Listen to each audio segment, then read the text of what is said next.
Yeah, I actually just went on. It was a lead day for me, unfortunately, but I went and hung out with Joel Smith, and because he Hmm. lives like just north of me, and he's like, "Hey man, like let's go on like a trail run." I'm like, You're Kentucky, right? I'm in pretty much it's northern Kentucky, Yeah. And Cincinnati he's in area. Cincinnati. Yeah, yeah, yeah. Yeah, Okay. so he's like 30 minutes north from me, but he's like, "Dude, let's go on a trail run." I'm like, "All right, like whatever." I haven't been on a trail run in forever, and we went out and ran this like dried up creek, and we're just like, it was like, I don't know, hillbilly, like I don't wherever the hell we were. We're just like running through this dried up creek, like jumping from creek rock and everything. But he was telling me that's how he's been getting over like some of his Achilles stuff. It's just like going out and doing trail runs, and it's probably the best thing he's ever done for it. So might Yeah. be something to try when you Yeah, get a well, little bit dude, more healthy. yeah, my wife signed us up for a half marathon in October, Oh man. and I'm not like a long distance runner at all. And so the race is sometime in October. And so it was like mid-August when she decided to sign us up for it. So I was like, well, that doesn't leave me a lot of time to like prepare. So I just started going on these like 6 mile, 7 mile runs. So I just spiked the running volume Yeah. crazy. And I think that's where the Achilles problems came from. So yeah, just kind of being an idiot about it. Right, man. It's like you should probably like take your own advice, but it's probably like you never do. I don't think I've ever Right. taken my advice. I was talking Yeah, to a client exactly. and I was like, I prescribed her. She's trying to get back into running. I was like, oh, do like a minute on, minute off on the treadmill. She's like, oh, I hand this out to everyone, but I'd never do it myself. And I Yeah. should actually probably do it. I'm like, yeah, that happens. Like, but but yeah, Will, if you don't mind, I know we've just kind of jumped into it, but how about you tell everyone on the show like who you are, what you do? We'll give us a little elevator pitch, man. Cool. Yeah, so I'm Will Ratelle. Currently, I'm an assistant strength and conditioning coach at University of North Dakota. I work with softball, tennis, golf, and football. I've been here since 2018. Before I started coaching here, I spent some time in and out of the NFL and CFL as a football player for about 2 years. Very short-lived career. Was never active on like an NFL roster. I was active in the CFL, but not the NFL. I was either on like a practice squad or off-season roster. And so before that, I played football at UND here. So I'm coaching in my alma mater. Um, and then before that, yeah, I just played a whole bunch of sports. Always been interested in sports since growing up, and that's kind of why I got into the field in the first place. And that brings me to where I'm at now. Yeah, man. How do you like coaching at your old school? Like, how does that go? Well, so I love it. I really like it for a lot of reasons. Well, like I'm familiar with the place. Right. Um, I mean, I know a lot of the people who are in like the administration.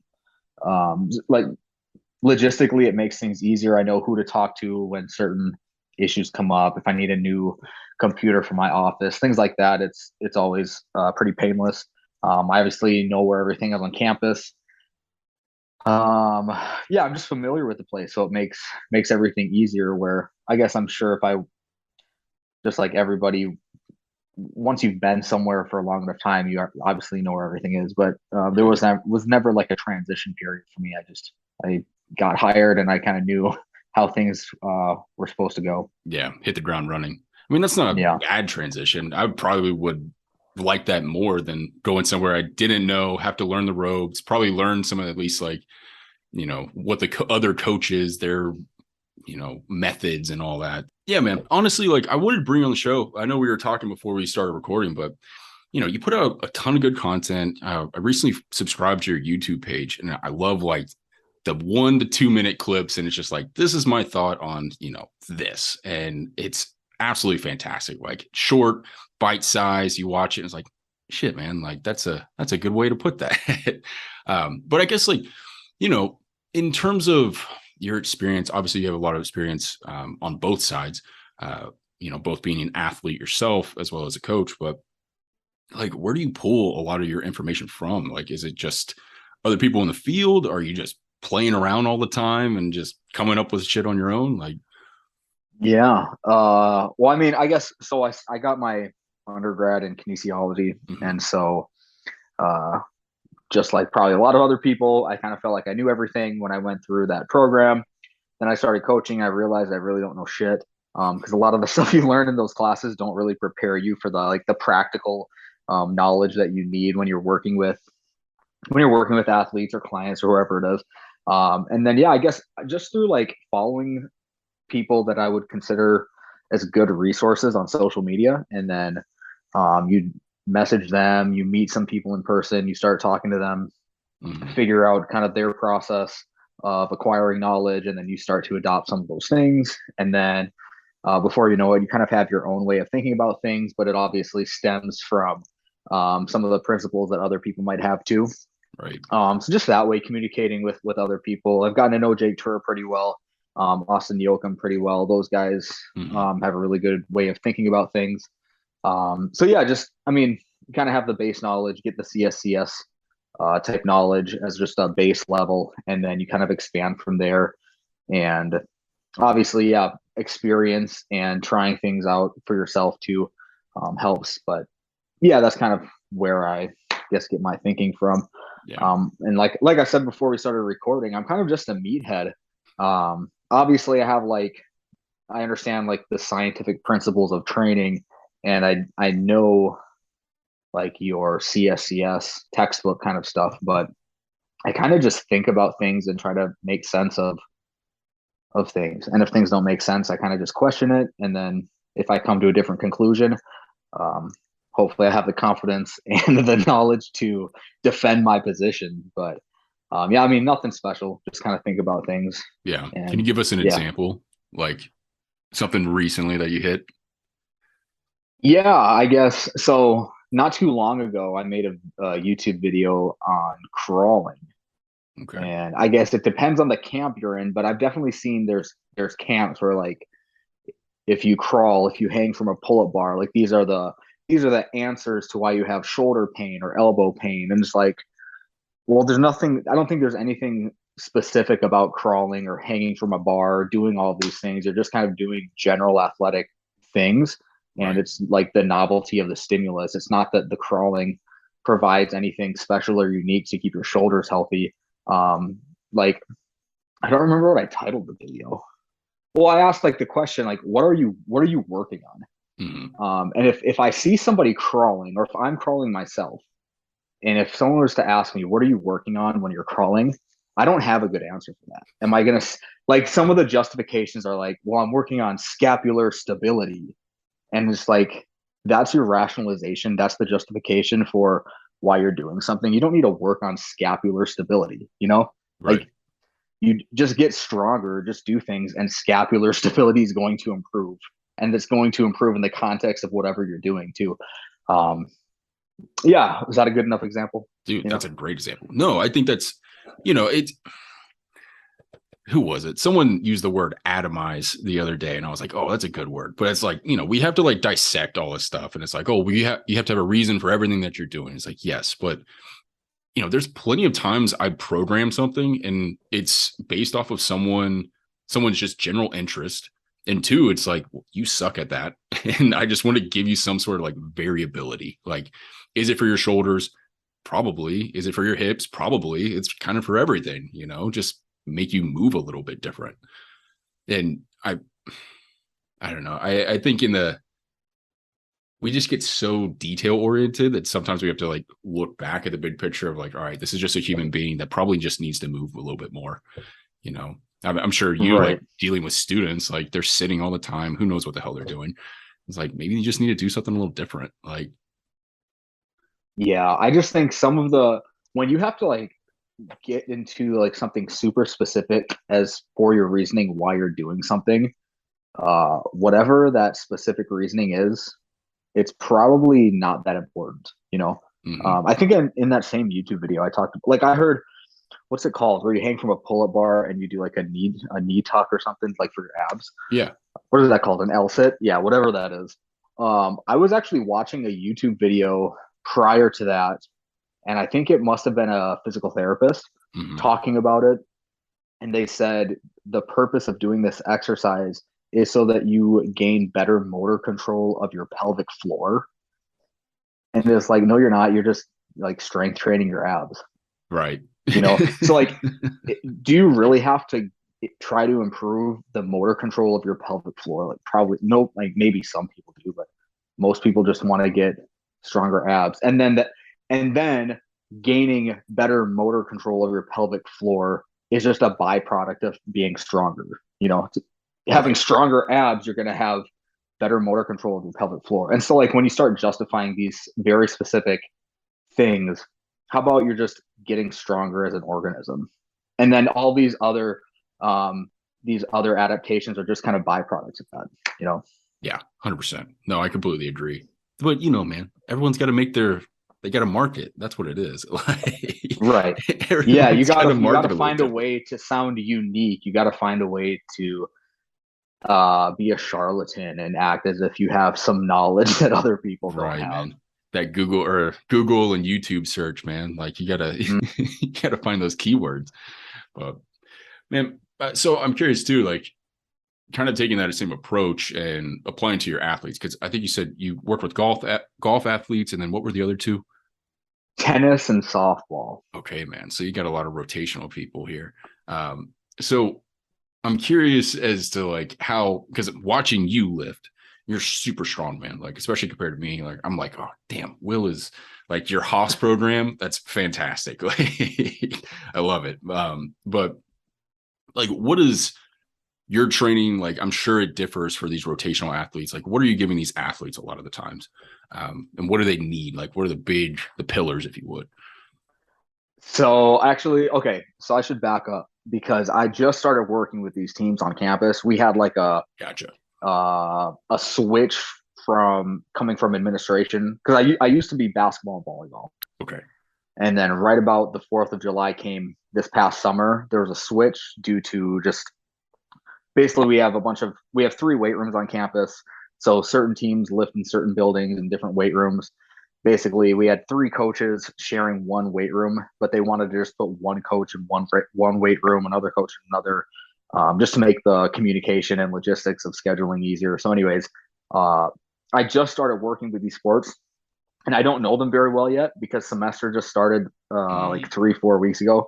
I'm still just starting to get to know them. But anyways, uh, no, I don't think my the way I'm going to work with these sports is going to be much different from the other sports. I'm still just going to try to get them strong more and just generally more athletic and use the word like variability. Yeah, just I want to get them stronger generally, and then I want to get them stronger in a variety of contexts. One leg, 2 legs, different movement patterns. Yeah, I don't think it's going to change that much. I kind of think the word rotational power is fake. It's not a real thing because you can't measure it in any meaningful and consistent way. So yeah, that's kind of my thoughts right now. just get them strong, uh, man. yeah, I mean, like, because softball players, they're gonna swing the bat, they're gonna get better in that rotational context, but they're gonna be good at rotating in a specific way. And sure, I'll have them do some quote rotational movements in the weight room, but I don't think the stuff that they're doing that's rotational in the weight room is going to improve their bat speed or it's going to improve their throwing velocity because they're already doing that anyways every single day. So if I were to cut the rotational stuff out, they're not really missing anything. It's just giving them more variability um, with rotating their spine, rotating their hips, rotating at the knee, the ankle.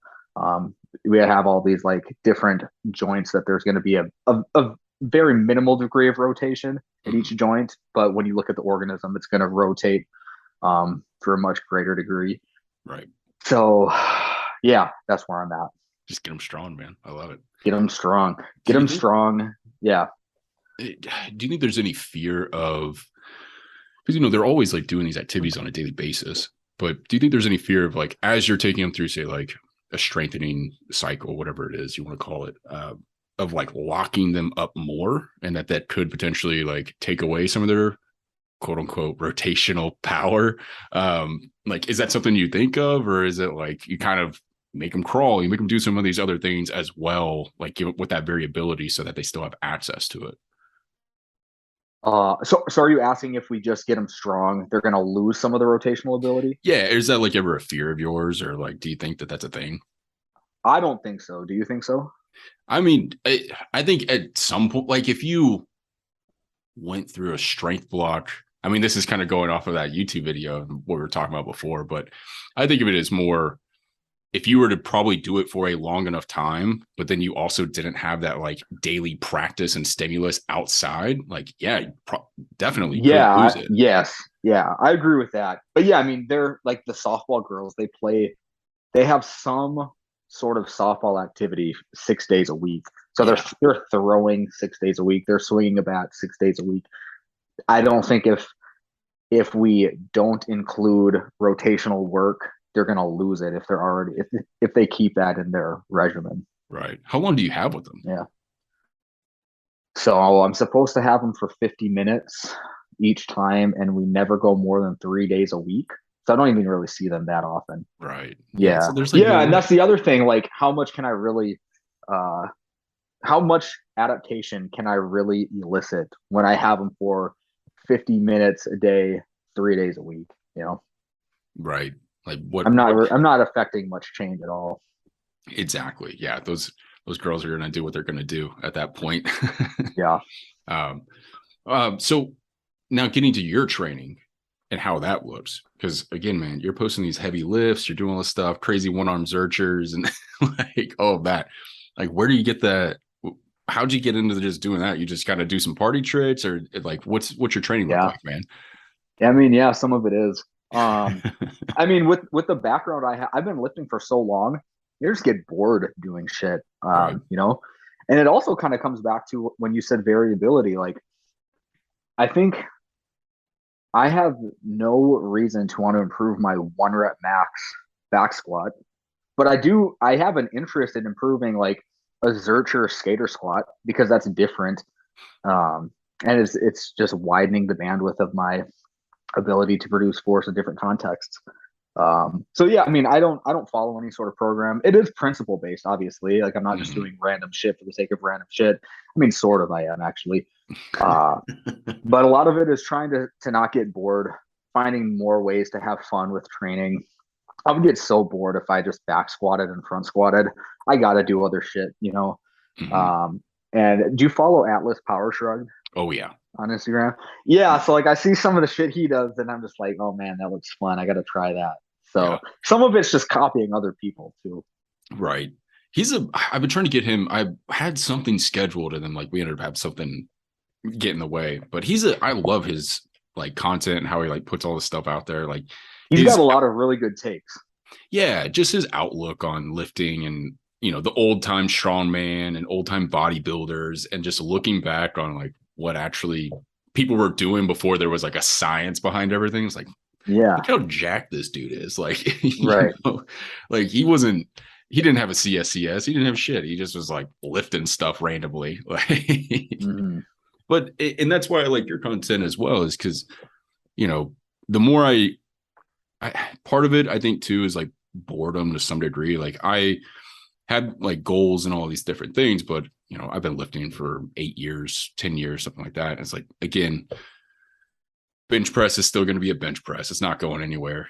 Like bat squat's still going to be a bat squat. And but it's nice to look at it as like, you don't have to be super fancy all the time. You just stay consistent. You work out. I almost think of it as like farm boy strength in some ways. Like you just eat a bunch and you just continue to lift as much as you can and progressively overload. And like you're going to put on size and strength. Like that, it's that simple. Yeah. Well, so I get asked all the time because I'll post a video of me in the morning squatting or something, and then at night I'll go post a video of me dunking a basketball or doing some sort of jumping like that. And Mm-hmm. I'll get asked like, how do you squat 500 pounds and then an hour later that night you go dunk basketballs? And it's so Austin Yoakum actually had a post about this not too long ago. He said if you do a backflip if you can backflip and you do a backflip once a day, you're going to be doing backflips until you're 90 years old. And it's just, there's no secret to it. You just have just go do it. And you are going to improve the ability of whatever you want to do. And you're not going to lose it if you keep doing it, you know? Right.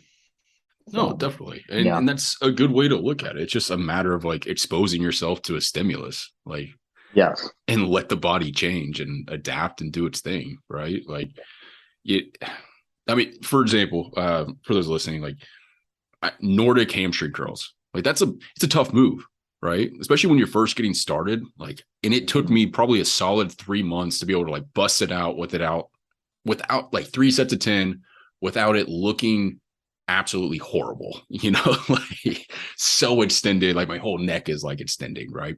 But it took me like 3 months, but I did it literally 3 times a week. I was just like, I started with isometrics, I went to eccentrics, and the next thing I know, it's like, okay, I can hit 5 reps of this. And then next thing I know, 3 sets of 10, like no problem. And now that I have it, and I practice it like, once a week, once every other week, I still have it in my back pocket. It doesn't go away.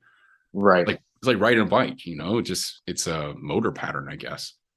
yeah, yeah, and you're not going to lose it, especially if you like training, if you view training as a hobby or as a source of entertainment. Honestly, I view training as a source of entertainment. Yeah. It's not something that I wake up and I'll wake up and I think, when do I get to do this today? Instead of where some people look at it as a chore, and they look at Mhm. it and it's like, oh well, I don't feel very good today. I'm kind of sore. I don't really want to do it. If you view it as a chore, you're gonna lose the ability to do a lot of things. But if you view training or physical activity or sports as a hobby or a source of entertainment, you're going to continue to improve because you're going to continue to put effort into it, and you're just not going to lose those abilities. Is that a mindset that you had to develop, or is that something you just always had? Well, my parents are really active people. Hmm. And like I said earlier, I played a bunch of sports growing up. I've always just liked doing that stuff. Right. And I just never really lost it. I find anything that's athletic fun. Hmm. Um, like I'll go just pick up, uh, go play soccer with people. I'll go play spike ball, pickleball, whatever it is. I just like doing things. I think it's more fun than like watching Netflix shows or Right. something. Like on a Saturday, I think I talked to Joel Smith about this on his podcast. I can't believe how hard it is to get like a group of 6 people to go play pickleball on a Saturday afternoon. Um, I would rather do that on a Saturday afternoon. I don't drink anyways, but I would rather do that than like drink on a Saturday afternoon. Like that's and when you finally do get people to actually go do something like that with you, or go get 3 other people and play spike ball for an hour on a Saturday afternoon or a Saturday morning, everybody always says, "Oh, I feel so much better after doing this." Everyone always says, "We need to do this more often." It's like, yeah, no shit. Let's keep doing this. I can't believe how hard it is to get like a small group of people to go do something like that. It like keeps you young, man. Dude, it does. And it's Keeps you funny that you young brought and healthy. Yeah. Yeah. Well, like Joel was talking, like, because when I was hanging out with him, he was talking, he's like, oh, I've been trying to get like an ultimate frisbee like thing going for since I moved here. And I was like, hit me up anytime, man. He's like, well, it's like you, me, and one other person I can find right now. I was like, it doesn't have to be ultimate frisbee. I will literally play any game. I don't care. Like, Mm-hmm. I might not be the best at it, but hell, like I'll play. Like I'll be a body if you need me. But it it is I recently picked up golf, and that's because I literally like I couldn't find anyone to play pickup basketball, couldn't find anyone to like go kickball, baseball, like just something to freaking play. So I picked up golf, and the only time I can get people to play golf with me is if I'm like, oh yeah, let's drink some beers. It's like Right. I don't even want like all I want to do is Or just like, play a game. or so the golf thing with me is I'll go play golf, but then the other people are like, but we have to get a cart. We can't walk. Like, Right. what? You can't walk 9 holes, 18 holes? Yeah. I don't get it, man. I really don't. Yeah, it's definitely a mindset thing. I think so it might be something too, like just related to the areas we live in. I know like with Cincinnati, I grew up in Louisville, Kentucky. There's bourbon down there. There's a ton of beer up here. It's just like part of the culture. And but when I lived in Seattle, completely different. Like there was so much more. Like there's like pickup rugby, pickup soccer, like leagues everywhere. And on a Saturday, people would go to the mountains and go hike and go, or go to the water or do something active. Whereas like here, moving back to Cincinnati, it's definitely like, okay, weekends we go out and we eat and drink, and that's all we do. And I don't know, I guess because there's not mountains that you can see like from your house, everyone's like, oh, that's what we have to do. But it's definitely a cultural thing, at least in my area. Yeah, it definitely is here too. I mean, I have my group of 14, 15 guys that we play basketball every Wednesday night. Yeah. But out of those guys, they don't really do anything else. It's just basketball. Mm-hmm. Like they're not going to go play spike ball or go play pickleball or Right. soccer, like. But I mean, that's it's better than nothing. But yeah, it's really frustrating, man. Yeah, that's the thing. I'm making excuses though. I will say that. Like, I know there's leads everywhere. Like, I can probably Google right now, and that was something actually I'm looking at doing is getting in like assistant coaching for like there's a high school right over here, and just being like an assistant coach for like the track team or like help with the weight room and just getting in an environment where it's like have a more of a play mentality. I think that's huge. Like you said, like keeps you young, and even just like being around kids. Like I feel like that's something too that just okay, I want to play a sport, I want to play a game, or like just have fun with this again. Like, it keeps it fun. Yeah, yeah, for sure. Yeah, man. So getting into, so do you golf like quite a bit, or are you just like more as a hobby? Um, I will go golf. It's not like my thing, but I'll go do it.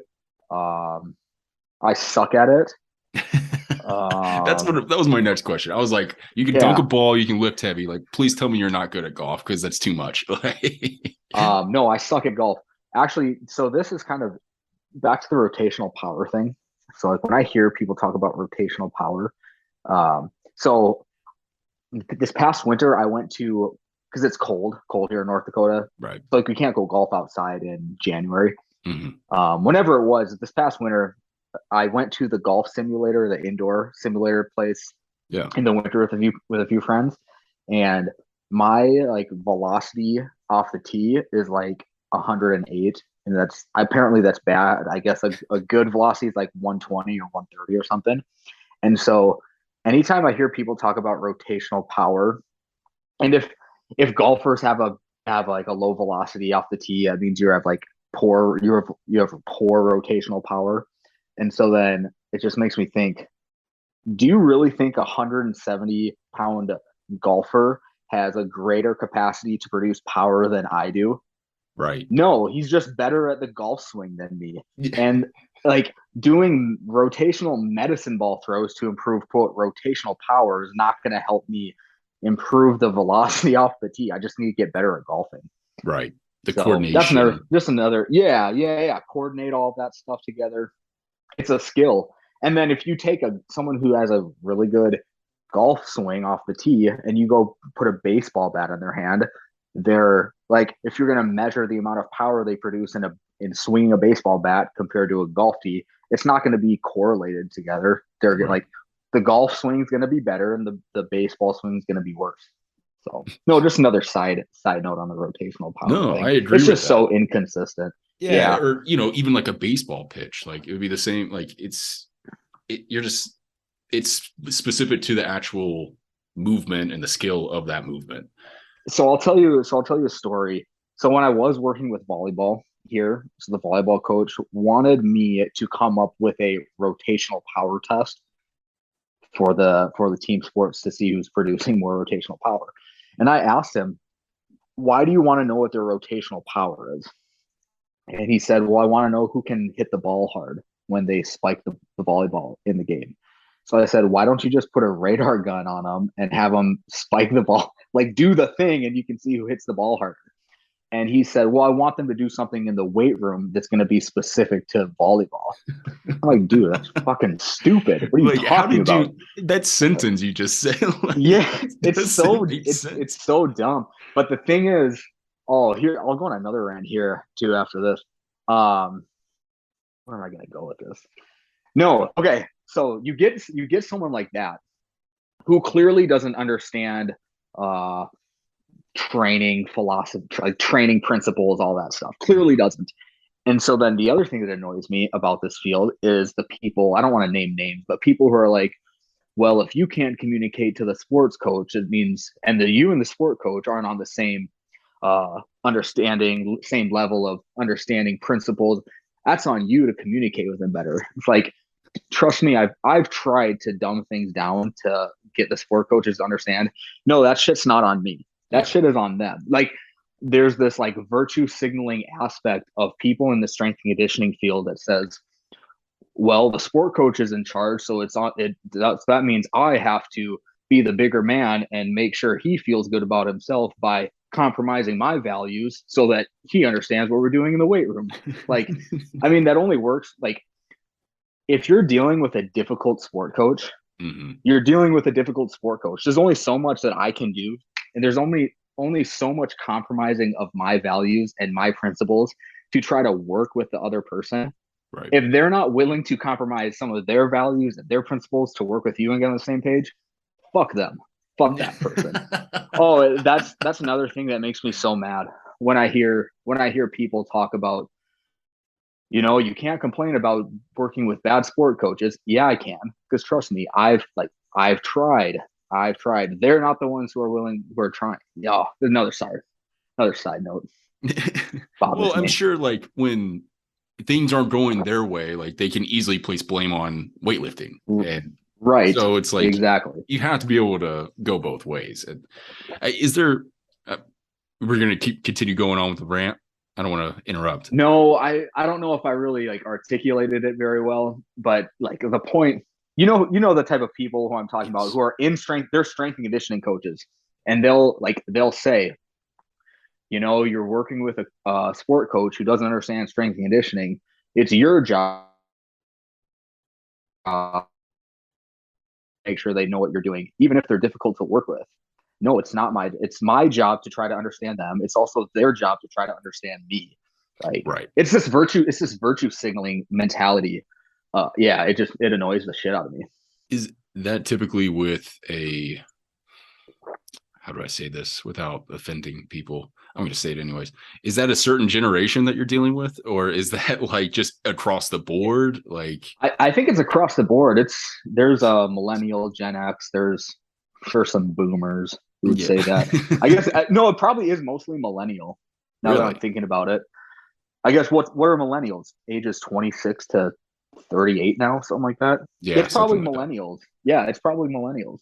And they Yeah. just so okay, dealing with this sport coach then, and like what they're like, they have like specific wants and needs throughout this, but it's like, are you able to obviously like you're like, hey, that's dumb. I'm not going to do that, or like that's just not even like Yes. possible. Like, so then you have to So be able to in a polite way, I explain why this is kind of nonsensical, right, right? like a But waste then of time. yes, it's a poor use of time. Yes, exactly. In a respectful, polite manner. But then their response to me is, well, I did it at my old school. I want to do it anyways.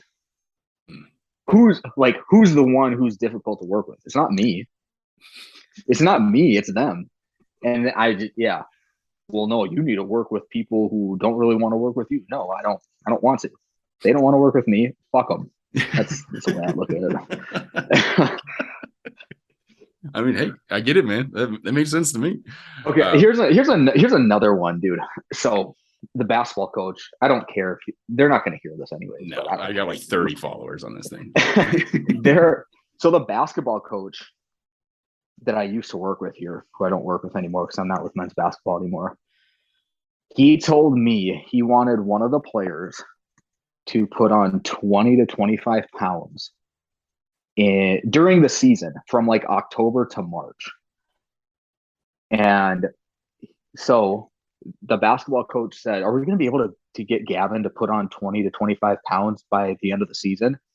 So my response to him was, and again, this is a very polite way of saying no.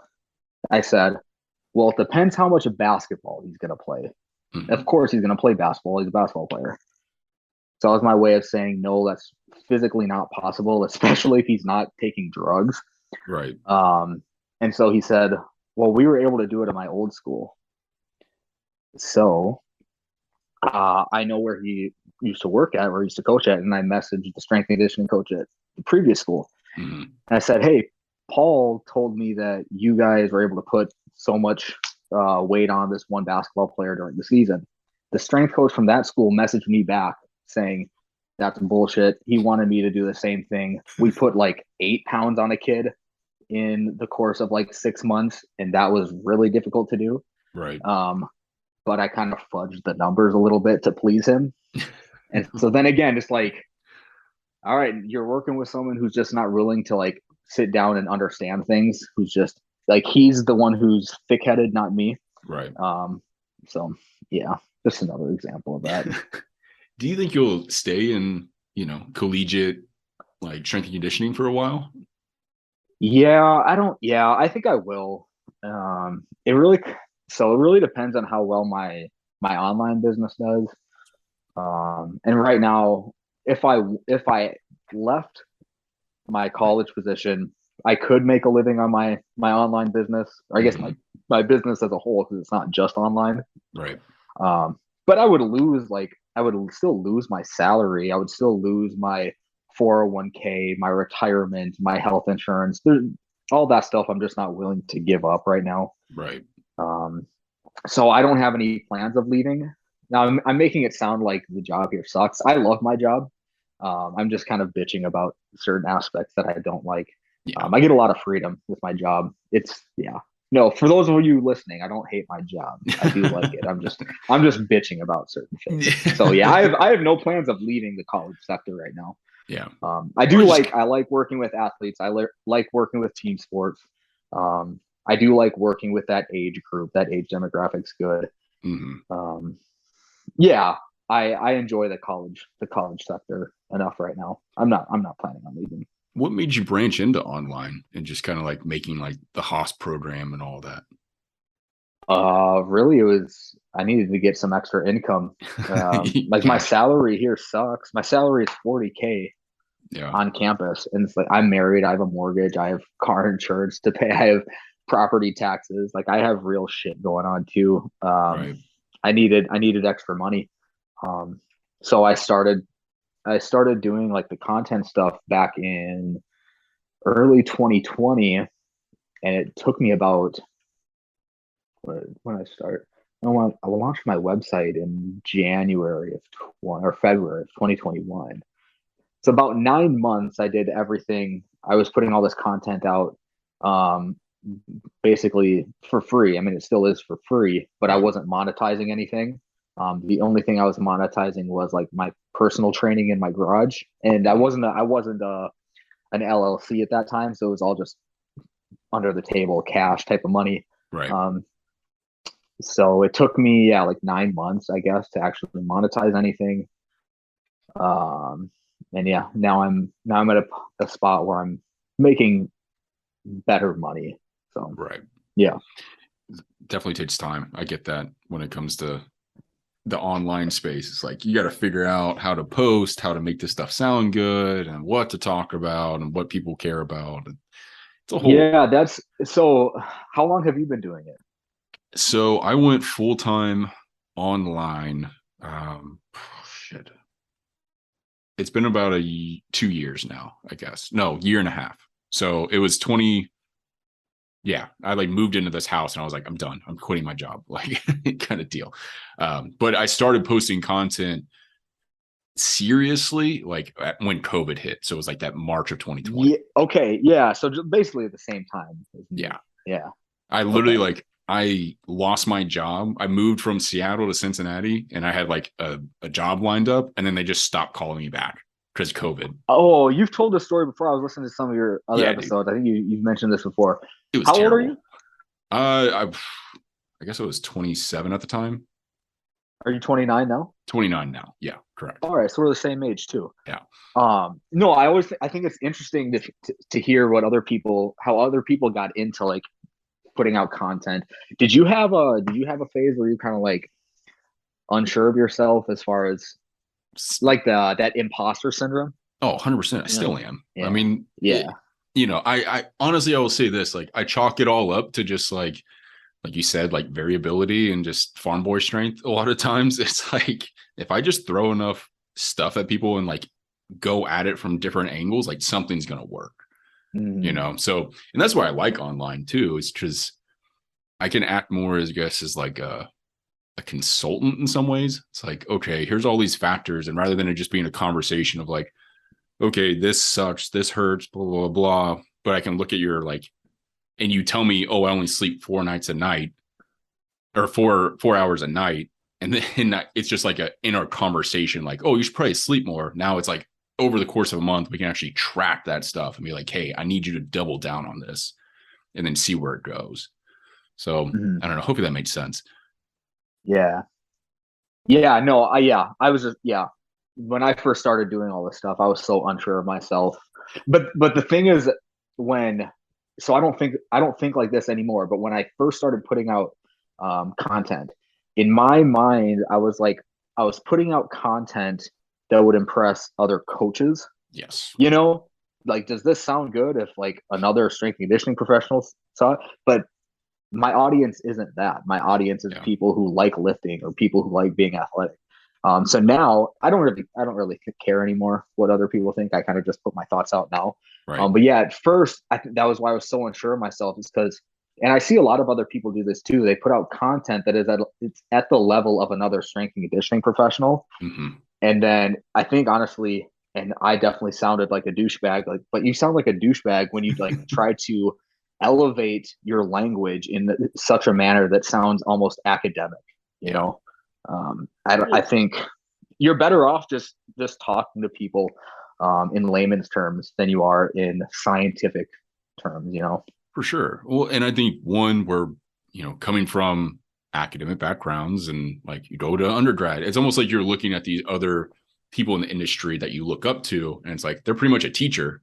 They are a Mm-hmm. teacher in many ways. So it's like if I make this post, it'll sound good. It's almost like you're looking for a grade in some ways. Right. Yeah, that's a good way of putting it. Yeah. So like we're conditioned to do it that way. And then, but yeah, it's that realization that, okay, I have to talk to everyday people, or like I know a lot of people who would take especially during COVID, they'd take an online mentorship or something like that. And then next thing I know, like all their content looks like the person who did the mentorship.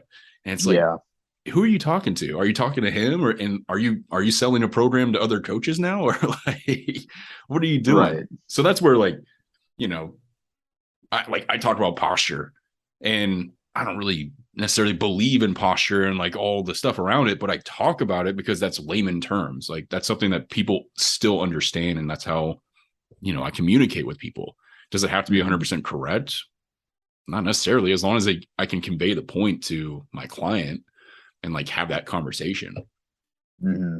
So at least that's how and I think too, I got jaded pretty quick. I was like, I don't care anymore. Like, I'm just going to post shit like, and see what happens. Yeah. Throw Yeah, shit at dude, the wall. once you kind of get over that hump of like thinking about who's going to see this and are they going to approve of what you're saying? Once you get over that hump, now you just don't give a shit anymore. And you just start posting things, and usually you're the posts in which you don't really care about as much and do better anyways.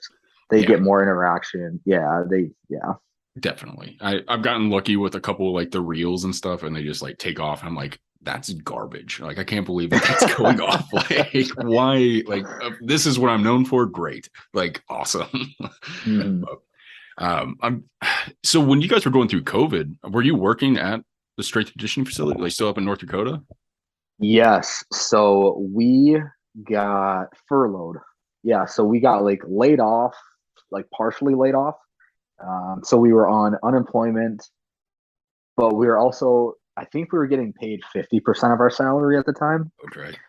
Um, and so I was bored. I had nothing to do. Right. Two, I wasn't like making the small amount of money that my job pays me anyways. And so I was like, I got to do something productive, and I should do something that's eventually going to turn into some monetary gain. So yeah. Yeah. And that's where Haas came from, or did that come So later? yeah, so that came later. So first I just started making YouTube videos. Those YouTube videos sucked because they were like 5, 6 minutes long. again, I was trying to like cite research and sound scientific, and like it just doesn't. Those videos aren't good. Yeah. And so eventually, I kind of drifted away from that type of YouTube videos into more shorter, abbreviated, concise, just non-academic way of talking about things. Um, and as I started gaining subscribers, obviously I was posting on Instagram too. I got in touch with Jake Tura, and I saw how like his website, how he sells the cluster protocol, the vertical jump protocol, Mm-hmm. that stuff. I started talking to him about, what was the process of getting a website and making a PDF the way he did, and how he sold it, or sold it, not sold it, how he sold it. Um, and then eventually I was like, well, I should probably do that too. Um, and so I made Launch Program, which I've updated since. The Launch Program I first made, I think, sucks, because it included a bunch of things that I no longer even believe in. Mm-hmm. Don't need to get into that, but so that was the first thing I sold on my website. I only had one product. Put a few other products on my website that I sold for a cheaper price, and then I just started to gain more followers, which when you get more followers, you get more people like messaging you on Instagram, asking questions, just anything training related.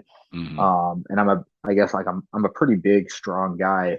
So I would get questions about like how to get more muscle mass, get stronger, less about like jumping and more about the lifting side of things. Mm-hmm. And so then that prompted me to do the Haas project.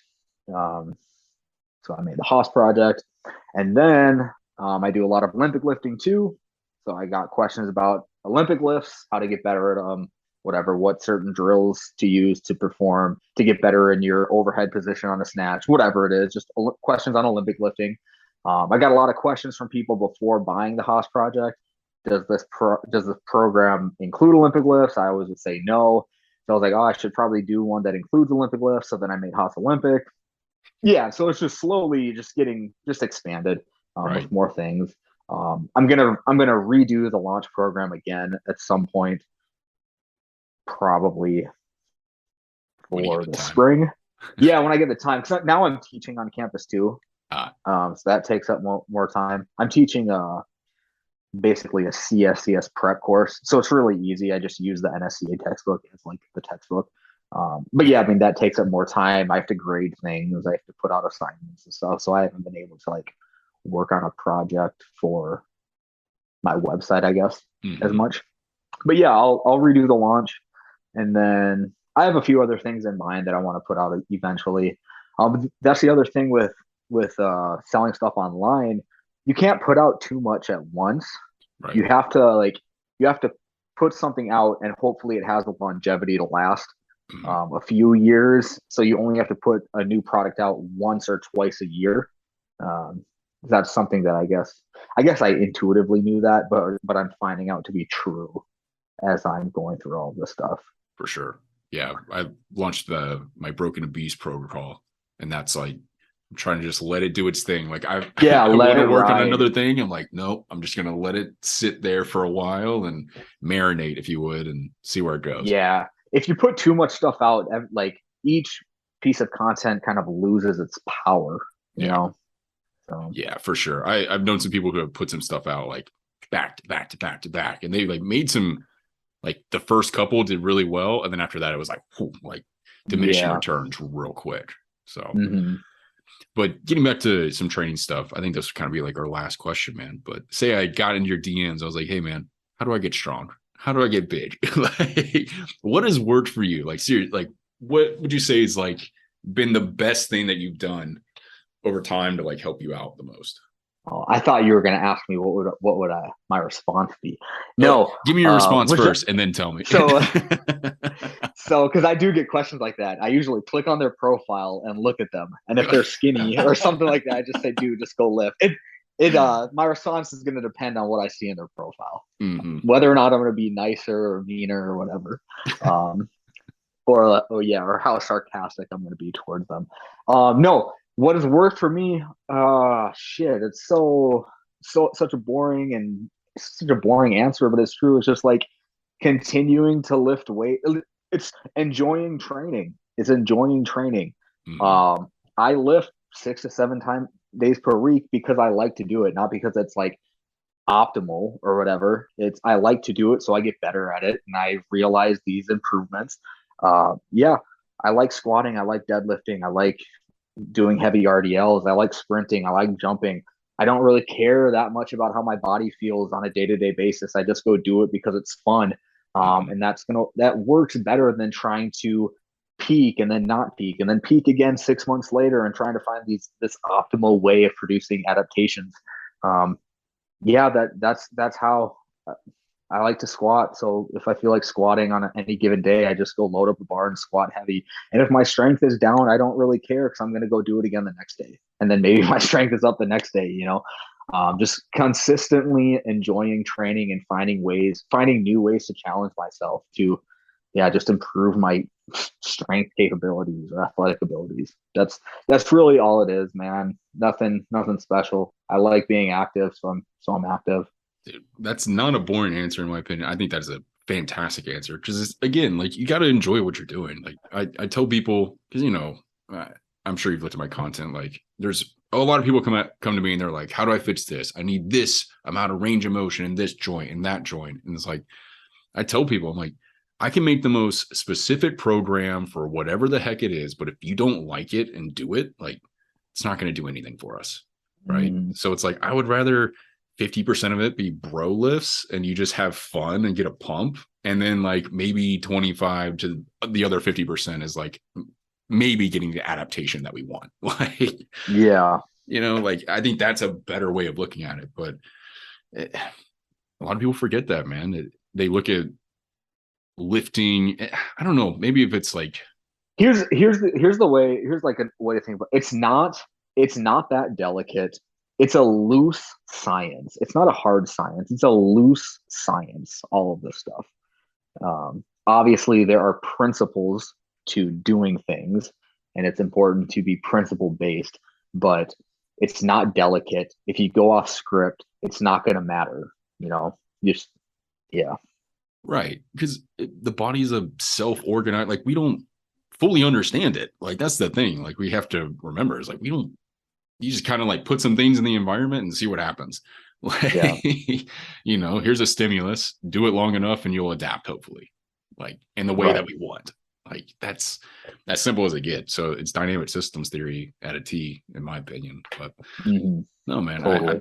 I think that's a good way to look at it, and it's just like enjoy what you're doing, and I like that approach too. It's a good reminder for myself, especially like bulking and eating the food and doing the stuff. It easily falls into like this is a job. Then it is Hmm. like okay, like this is fun. This is an opportunity. Like I think when you hit those points where you're hitting PRs, that helps and things like that. But it's like those first couple weeks, months, it's like, this is a grind. Like eating the food is a grind, man. Like my second shake, I'm like, I want to throw up. Yeah, But yeah, well, I don't have the discipline to eat and have a good diet like uh, that. that's the thing. Like I like genetically, I struggle to gain weight. Like my parents are both stitched. Like they're just I hate it. Like we're runners born and bred, I guess. Like so I'm like going the opposite. Like the fact that I weigh like 207 right now, my parents are like, what the hell? Like, how did you get that big? But I mean, I'm pulling like 5,500 calories a day, and it's just ugh. It's bad. Feel ya. Yeah, it's tough. I will say that, but it's what I gotta do. Like, no such thing as hard gainers if you eat enough. But Yep. yeah, well, hey man, I think we'll get call it there, man. How about you hit us with the social links and any products, all that good stuff. Yeah. Instagram, just search my name, Will Ratelle. I think it's Will.Ratelle on Instagram. And then YouTube, Will Ratelle. I have a Twitter, but I don't use it for like training purposes. I Mm-hmm. just follow like political figures or news people. Um, so yeah, Instagram, YouTube is kind of where you'll find me. And then if you want any of my programs or ebooks, I got I got 2 ebooks and 3 programs. The program is the Launch 1.0 program. Like I said, I'm going to update it or just make a new one at some point. Then the Haas Project and Haas Olympic. Basically, I'll just give a quick rundown of what they are. So the Haas Project it emphasizes strength and hypertrophy while staying athletic. Yeah, the ebook I think is 10 pages long, kind of just goes over certain principles about how I think you should train if you want to be big, strong, and athletic. And then Haas Olympic is essentially the same thing as the Haas Project, but it incorporates Olympic lifts. So the ebook is not about this. The ebook of Haas Olympics not the same as the Haas Project. The Haas Olympic ebook is about Olympic lifting, and kind of my views on why I think Olympic lifts are why I'm a proponent of them. I think that ebook is I think it's a little shorter. I think it's 8 pages. But both of them have programs in them. So yeah, if you're interested in that, check them out. Nice. Cool, man. Yeah, we'll put those down in the show notes. And yeah, thank you all for listening, and we'll see you all in the next one.